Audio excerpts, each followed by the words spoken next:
जब कोई शख्स यौम जुमा या शब जुमा दुरूद शरीफ पढ़ता, अल्लाह तबारक व तआला एक फरिश्ता को मुतअय्यन करता है और वो फरिश्ता दुरूद शरीफ लेके बारगाह मुस्तफ़ा में हाजिर होता है और फिर बारगाह मुस्तफ़ा में ऐसे पेश करता जैसे कोई पब्लिक अपने राजा को गिफ्ट दिया करती है। और फिर हदीस शरीफ में ये आया, व युखबिरुनी मन सल्ला अलैया बिस्मिही व नसबिही इला अशीरतिही, वो फरिश्ता आके मुझे खबर देता, या रसूल अल्लाह ये आपकी फुला उम्मत है, इसके बाप का नाम ये है, इसके दादा का नाम ये है, इसके परदादा का नाम ये है, इसके लकर दादा का नाम ये है, बाप दादा के परदादा दादा का नाम ये है। क्योंकि हदीस शरीफ में अशीरा का लफ्ज आया और अशीरा खानदान दर खानदान को कहा जाता है। तौहीद और रिसालत के शहदाइयों, अब अगला लफ्ज देखे, प्यारे मुस्तफ़ा फरमाते हैं, वो उसब्बितहु इंदी फी सहीफतिन बैदा,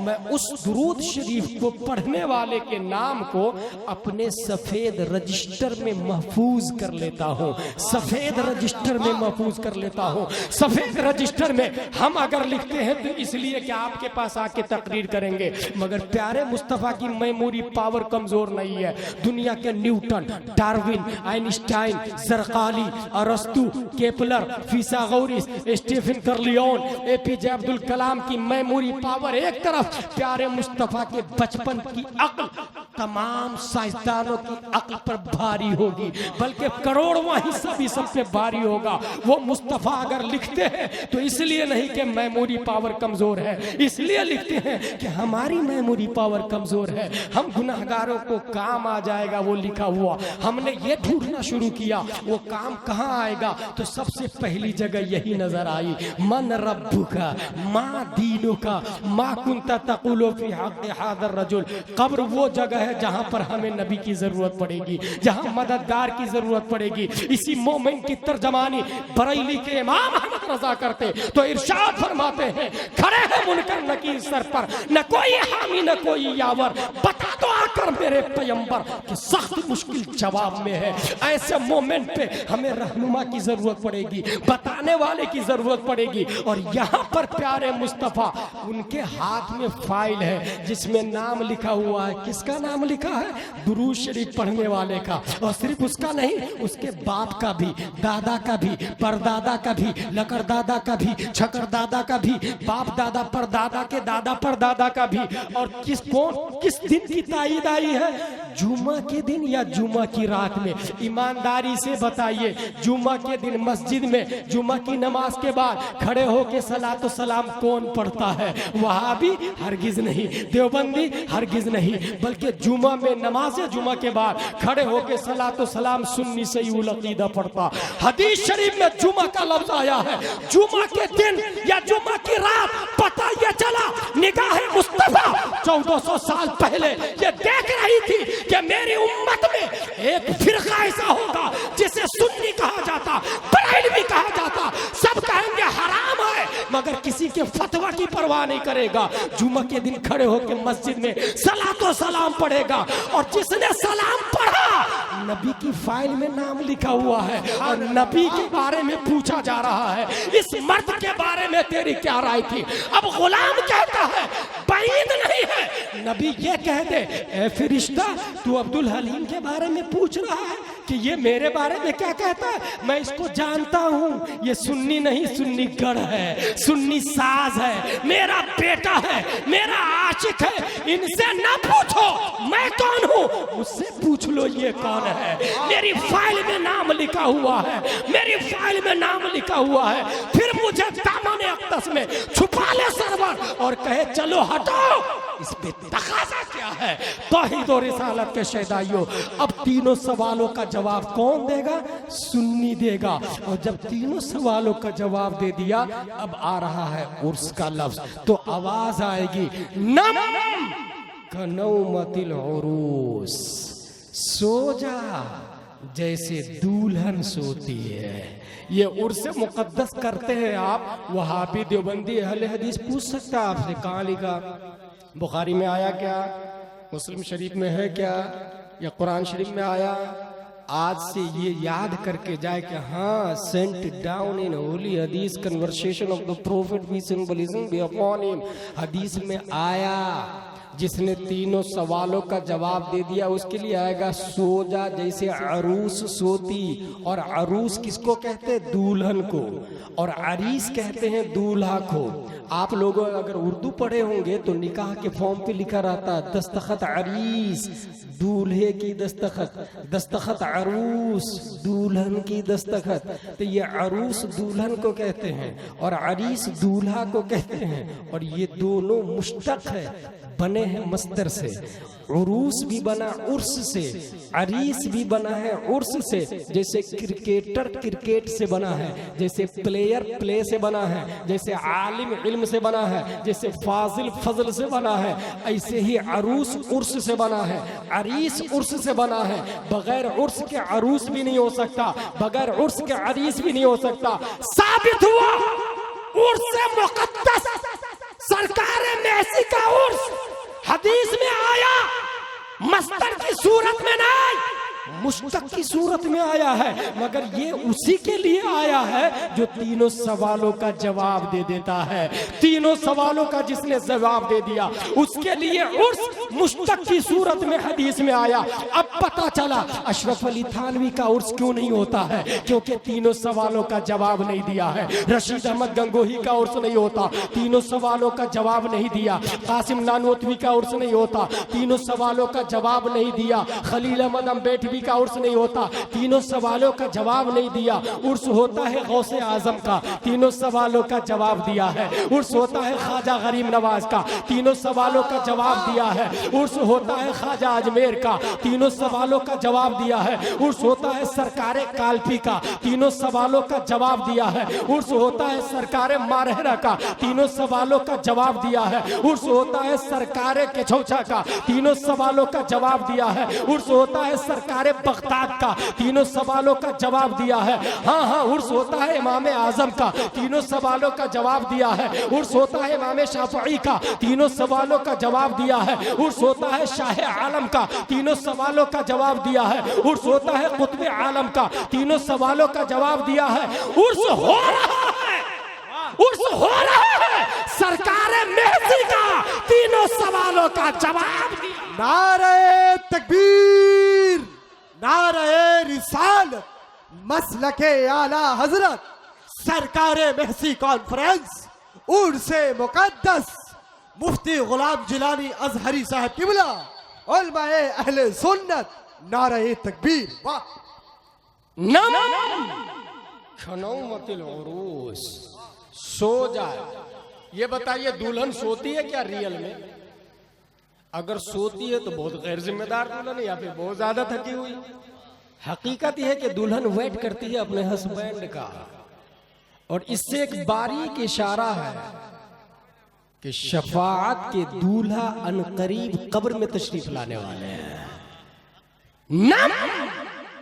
खनौमतिल उरूस, सो जा जैसे दुल्हन सोती है। और दुल्हन ज्यादा दिन नहीं सोती, अगर बहुत थकी भी हुई है तो कुछ घंटे सोने के बाद फिर बेदार हो जाएगी। इसका मतलब ये हुआ कि जो मुत्तकी परहेजगार है, जो अल्लाह के वली हैं, वो ज्यादा दिन नहीं सोते हैं। फिर कयामत का मंजर होता है।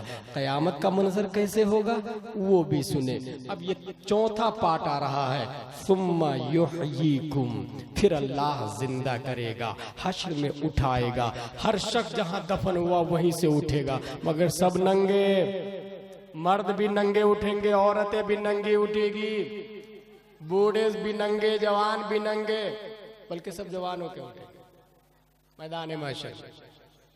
और सब जब नंगे उठेंगे तो कभी आपने इमेजिन किया कि आप अपने पोते के सामने नंगा है, या एक औरत हजारों मेहसी के लोगों के सामने नंगी खड़ी है? कैसा फील करेंगे आप? हदीस में आया है कि सबसे पहले कपड़ा पहनाया जाएगा हजरत इब्राहिम अलैहिस्सलाम को। सबसे पहले हजरत इब्राहिम अलैहिस्सलाम, फिर हमारे नबी तो उनसे अफजल है ना भाई। आला हजरत रदियल्लाहु अन्हु फरमाते हैं हदीस शरीफ से कि हमारे नबी कपड़े के साथ में उठेंगे। और इसकी दो कौल है इसमें। एक ये है कि जन्नत से जोड़ा लाया जाएगा, कब्र ही में पहना के फिर उठाया जाएगा।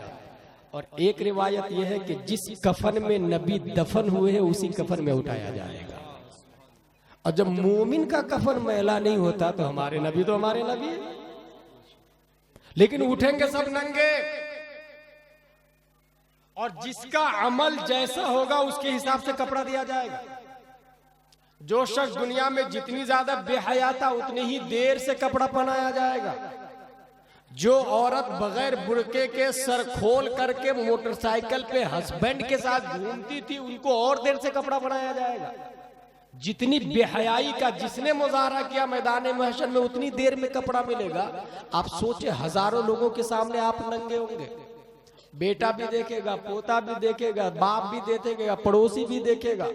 अब अगर कोई खातून चाहती है कि मुझे कोई ना देखे और जल्दी से कपड़ा मिले, जल्दी से कपड़ा मिले, तो इसकी एक हदीस शरीफ सुने। हश्र के हवाले से आया कि तमाम लोग जन्नत में जा रहे होंगे, एक आवाज आएगी, या अहलल जम्ई नक्किसु रूसकुम गुद्दू अबसारकुम हत्ता तमुर फातिमा बिन्त मुहम्मद सल्लल्लाहु अलैहि वसल्लम फतमुरु मअहा 70,000 जारिया मिनल हुरिल इन कमरिल बरक़। हश्र वालों, हाजियों, नमाजियों, अंबिया, रसूल सब शामिल है। या अहलल जम्ई का लफ्ज आया है। आलिम, फाजिल, वली, गौस, अब्दाल, नमाजी, रोजादार, सबके सर अपने सर को झुकाओ और अपनी आंखों को भी बंद करो। मौला क्यों? जवाब होगा फातिमा बिनते मोहम्मद की सवारी जाने वाली है। सवाल यह है कि इनके लिए पर्दे का एहतिमाम क्यों? और इतना पर्दा, आंख बंद करेंगे तब भी नजर नहीं आती हजरत फातिमा ज़हरा, मगर सर को भी झुकाओ, सर झुका लेते तब भी नजर नहीं आती, मगर सर को भी झुकाओ, आंख भी बंद करो, डबल पर्दा हो गया। सर भी झुकाओ, आंख भी बंद करो। और उसके बाद फिर ये आया कि हजरत फातिमा अकेली नहीं जाएगी, जेड सिक्योरिटी के साथ में जाएगी। जेड सिक्योरिटी, उनके गिर्द 7 हूरों का दायरा, और हूरों की झुरमुट में कितनी हूरें होगी? 70,000 हूरें। 70,000 हूरों की झुरमुट में जाएगी। और रफ्तार कितनी होगी? कमरिल बरक़, जैसे आसमान पे बिजली की रफ्तार होती है।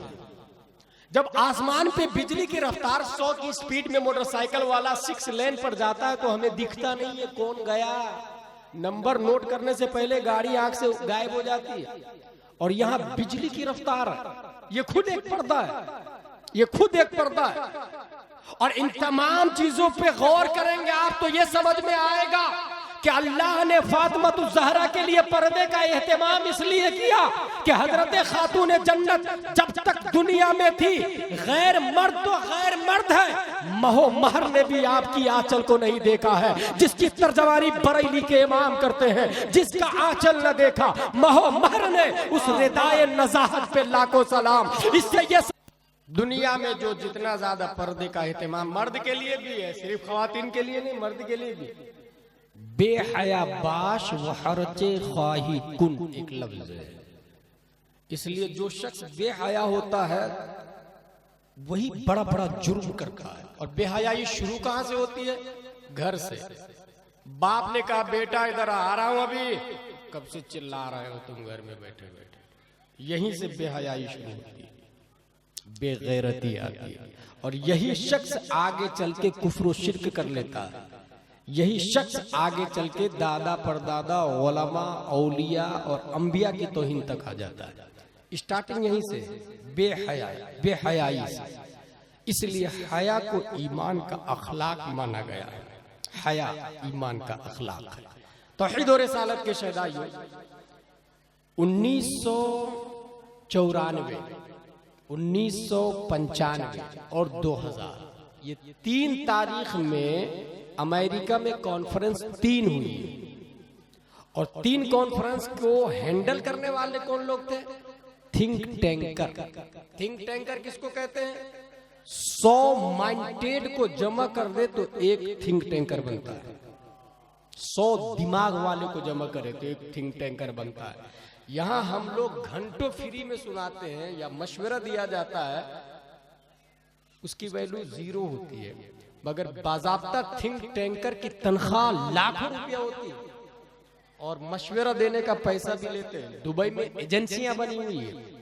3 तारीख याद रखिएगा, 1994, 95 और 2000 में थिंक टैंकर के अंडरटेकिंग 3 कॉन्फ्रेंसें हुई और पूरी दुनिया के मुसलमानों को 4 हिस्सों में डिवाइड किया गया। Number 1 fundamentalist, number 2 traditionalist, number 3 modernist, number 4 secularist. Fundamentalist बुनियाद परस्त मुसलमान। इस कॉन्फ्रेंस का टारगेट क्या था?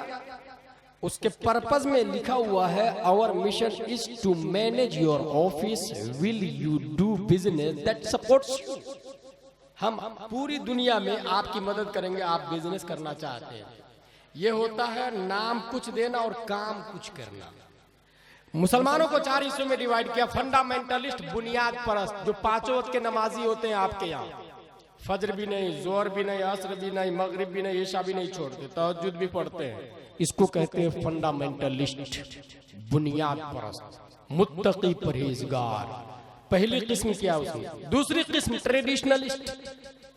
ट्रेडिशनलिस्ट कहते हैं रिवायत पसंद, मदरसा और मस्जिद के इमाम, कुरान और हदीस की बात करने वाला। इसमें आ जाएंगे उलमाए किराम। तीसरी किस्म क्या उसने, मॉडर्निस्ट।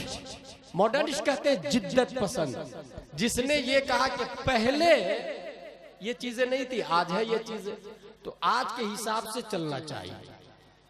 जो ये कहता है आज के हिसाब से इस्लाम को चलना चाहिए, इसी को मॉडर्निस्ट कहा जाता है।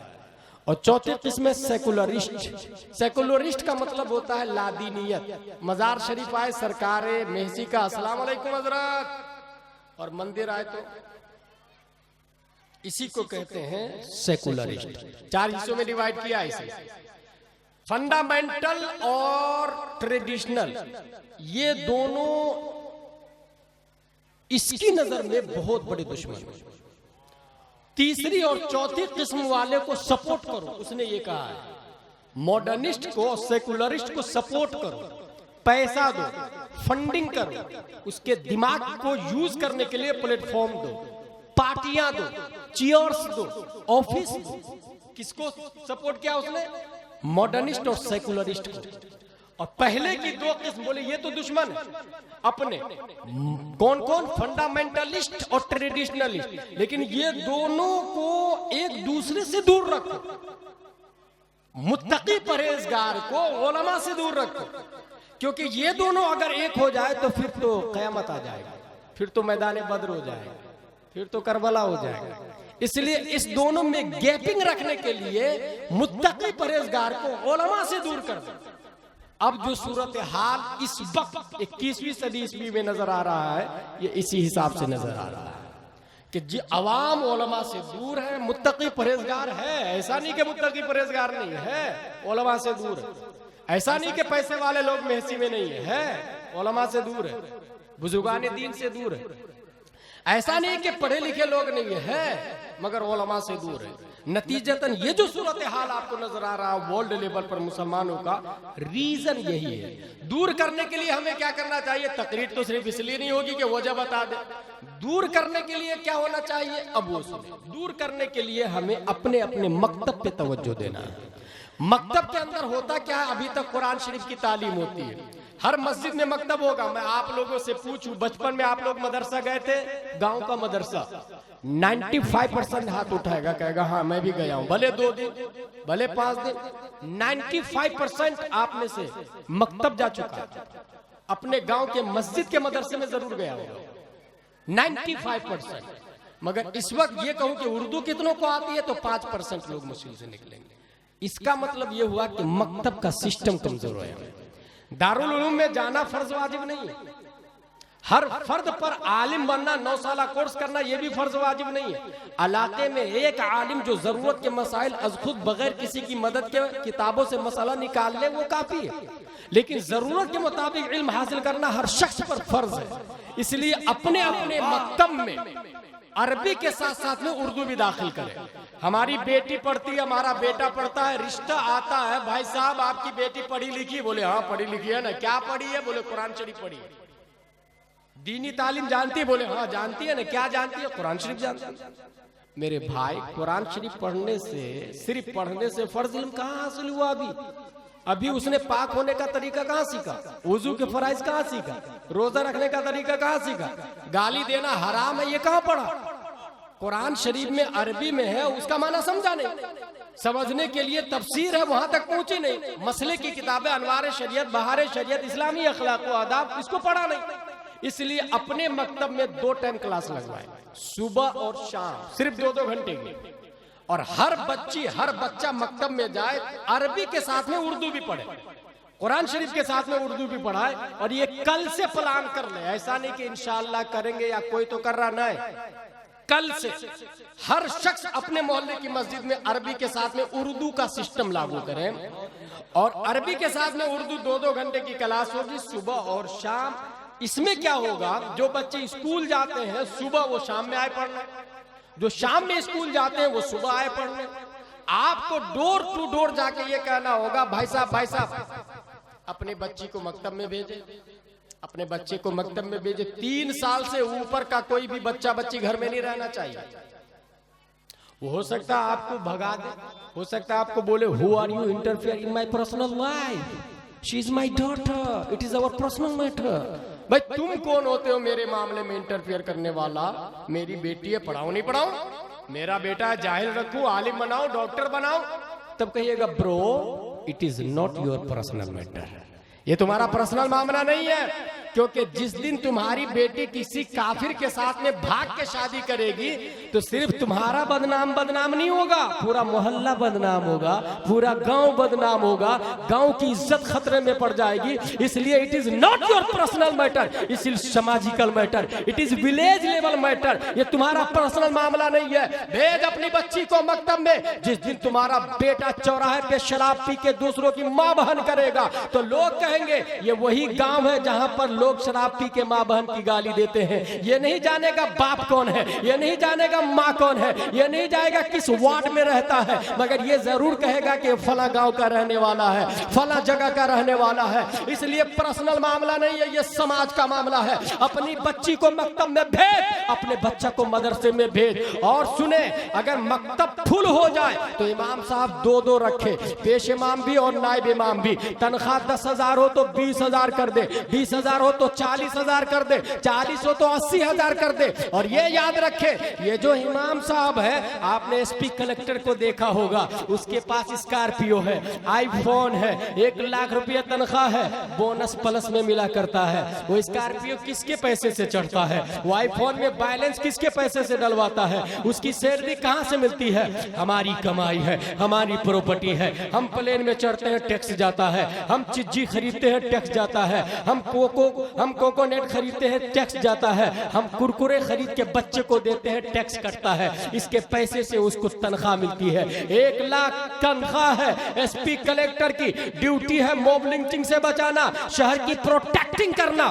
उसके बावजूद मॉब लिंचिंग हो रही है, लूटमारी हो रही है, रेपिंग हो रही है, फसादात हो रहे हैं। पता ये चला हमारी पैसा, हमारी तनख्वाह लेकर के भी वो अपनी ड्यूटी में नाकिस है। ईमानदारी से बताएं, जिनकी तनख्वाह 10,000 रुपये है, जो आपकी मस्जिद का इमाम है, कुरान शरीफ अगर आपके यहाँ पढ़ा जाता है तो उस इमाम साहब की देन है। बुखारी अगर आज बाकी है तो वो इमाम साहब की देन है। यस्सफ़ुल कुरान अगर आज जिंदा है तो वो इमाम साहब की देन है। कायदा बगदादिया का वजूद है तो वो 5,000 वाली तनख्वाह इमाम साहब की देन है। अगर आपके यहाँ निकाह का सिस्टम बाकी है तो वो मस्जिद के इमाम साहब की देन है। एसपी कलेक्टर लाखों रुपया हमारी तनख्वाह लेकर के ड्यूटी में नाकिस है, मगर सुन्नियत की बहारें नजर आ रही है, कहीं सैयद सगीर की मेहनत है, कहीं सैयद अंजार की मेहनत है, तो कहीं अइम्मा मसाजिद की कुर्बानियां हैं जिनकी बुनियाद पर आज सुन्नियत जिंदा है। तौहीद और रिसालत के शहदाइयों, इसलिए तनख्वाह बढ़ाओ। दीन के एसपी यही है, दीन के कलेक्टर यही है, दीन के ऑफिसर यही है, दीन के इंस्पेक्टर यही है, दीन के एमडी यही है, दीन के एमबीबीएस यही है। तौहीद और रिसालत के शहदाइयों, और एक बात और बता दूं, आप बहुत just for kicks easy going में इसको ले रहे होंगे, मगर जो निकाह आज हमारे यहाँ हो रहा है ना, कभी आपने गौर किया है अमेरिका में निकाह नहीं होता, उलमाओं की उतनी कद्र नहीं है, गर्लफ्रेंड बॉयफ्रेंड के जरिए बच्चे पैदा हो रहे हैं और इस तरह हरामियों की लंबी लाइनें लगी हुई है। ये जो गंदी पिक्चरें आप देख रहे हैं, ये आप जो कम कपड़ों में तस्वीरें नजर आ रही है, ये हरामियों नस्ल लोग होते हैं, क्योंकि इज्जत वो करता है जिसकी बहन हो, जिसका भाई हो, जिसका बाप हो, जिसकी माँ हो। और यहाँ तो हरामी है, बाप का ठिकाना नहीं गंदी फिल्म में काम कर रहा है, माँ का ठिकाना नहीं गंदी फिल्म में काम कर रहा है, बहन क्या है पता नहीं गंदी फिल्म में काम कर रहा है। उन लोगों ने उलमा से दूरी इख्तियार की, जिस तरह यहूदी नसरानी ने चर्च के पादरियों से दूरी इख्तियार की, अपने हिसाब से लाइफ स्टाइल को टेकल करना शुरू किया। यही मिजाज थिंक टैंकर ने 1904, 1994, 95 और 2000 के कॉन्फ्रेंस से दिया कि उलमा से दूर कर दिया जाए अवाम को। जिस तरह अमेरिका में गर्लफ्रेंड बॉयफ्रेंड के जरिए बच्चे पैदा हो रहे हैं, भारत में भी बच्चे हरामी होना चाहिए, मुसलमानों में भी बच्चे हरामी होना चाहिए। और इनके घर में हरामी अगर पैदा हो जाएंगे तो आसानी के साथ में इन पर गलबा पाया जा सकता है, आसानी के साथ में दीन को छीन लिया जाएगा, इस्लाम का जनाजा निकाल दिया जाएगा। और इस तरह पूरी दुनिया में हुकूमत का सिक्का अमेरिका का चलेगा, यहूदियों का चलेगा। अगर आज आपके यहाँ बच्चे को हरामी होने से कोई बचा रहा है तो वो मस्जिद का इमाम है, जिसका काजियाना 1000 रुपया है मगर बच्चा हलाली पैदा हो रहा है। वो 1000 की बरकत है जिसने निकाह पढ़ाया और ये कहा बगैर निकाह के रहना हराम, हराम अशद हराम है। मस्जिद के मिंबर से 5000 तनख्वाह का इमाम बोलता है, बदले में इंसान को हलाल अता फरमाता है, हरामियों से मोहल्ले को बचाता है। पहचाने अपने उलमा को, समझे अपना इम्मा मसाजिद को, डोर टू डोर जाने का मिशन चलाए। लोगों बच्चे को भेजो मकतब में। और सुने, आप सोच रहे होंगे पढ़े लिखे तो यूनिवर्सिटी वाले भी होते हैं, हाँ यकीनन होते हैं। मैं जानता हूं, भारत की हिस्ट्री हमने भी पढ़ी है, राष्ट्रपति भी मुस्लिम रह चुका है, सुप्रीम कोर्ट ऑफ इंडिया का जज भी मुस्लिम रह चुका है। मगर जो लोग हमीदुल्लाह हो या फिर मुबश्शिर अजीज हो, इन लोगों का कोई कारनामा आप दिखा सकते हैं कौम मुस्लिम के लिए? इनके लिए इनकी कोई तसनीफ दिखा सकते हैं आप कौम मुस्लिम के लिए? 4 ऐसे लोगों को जानता हूं मैं जो सुप्रीम कोर्ट ऑफ इंडिया का चीफ जस्टिस रह चुका है। 4 ऐसे भी लोगों को जानता हूं मैं जो भारत का मुस्लिम है और राष्ट्रपति भी रह चुका है, जिसमें से एक एपीजे अब्दुल कलाम का नाम तो आपने भी सुना होगा। वो खुद अपनी किताब प्रवास के अंदर लिखता है, मस्जिद में इबादत के जरिए जिस माबूद तक रसाई हासिल होती है, मंदिर में पूजा के जरिए भी वहीं तक रसाई हासिल होती है। माज़ल्लाह रब्बिल आलमीन। कौन नहीं जानता एपीजे अब्दुल कलाम मुसलमान है, मगर मैं जानता हूं कि वो मुसलमान नहीं है। वो शख्स है जिसने तहरीरिया को वजूद दिया है, जिसने लादीनियत को फरोग दिया है, जिसने ये कहा है कि मस्जिद मंदिर दोनों बराबर है। क्या ऐसा इंसान मुसलमान हो सकता है? दुनिया माने तो माने, आप उसे पढ़े लिखे मान सकते हैं, हम मानने को तैयार नहीं है। अगर आप ये चाहते हैं कि आपके बच्चे इस्लाम और सही इस्लाम को पहचाने तो ये मकतब पे तवज्जो दे, डोर टू डोर जाके लोगों को बेदार करे। और इंग्लिश पढ़ा रहे हैं तो पढ़ाए, मैं ये नहीं कहूंगा कि मत पढ़ाए, मगर उर्दू पहले पढ़ाए, अरबी पहले पढ़ाए, अनवार शरीयत पहले पढ़ाए, कंजुल ईमान पहले पढ़ाए, इस्लामी अखलाक व आदाब पहले पढ़ाए और डोर टू डोर जाके आवाज दे। ये भी हो सकता है कि आप ज्यादा परेशान करेंगे जुनून की हद तक करके आकर तो आपके खिलाफ FIR कर सकता है, थाने में रिपोर्ट कर सकता है।